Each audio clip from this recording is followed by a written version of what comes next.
The Christian philosopher Soren Kierkegaard wrote a parable about Christmas that goes like this. Suppose there was a king who loved a humble maiden. This king was like no other king. Statesmen trembled before him. No one dared breathe a word against him, for he had the strength to crush all opponents. And yet this mighty king was melted by love for a humble maiden. But how could he declare his love for her? In an odd sort of way, his kingliness tied his hands. If he brought her to his royal palace and crowned her head with jewels and clothed her body in royal robes, surely she would not resist. No one dared resist him. But would she love him? How could he know? If he rode out to her forest cottage in his royal carriage with an armed escort waving bright banners, it would simply overwhelm her. And he didn't want a cringing subject. He wanted a lover, an equal. He realized that he could not elevate the maiden without crushing her freedom.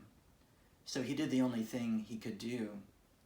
He disguised himself as a beggar, wearing a tattered cloak flowing loosely about his body, and went to her cottage incognito. But this was no mere disguise. He took on a new identity.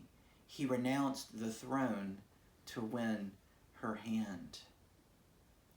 In Philippians chapter 2, Paul says these words about Jesus, who, being in very nature God, did not consider equality with God something to be used to his own advantage.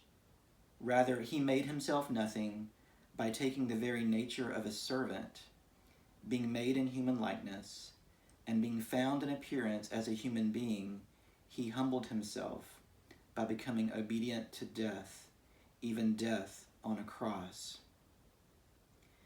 Kierkegaard concludes his parable by saying, "For it is only in love that the unequal can be made equal."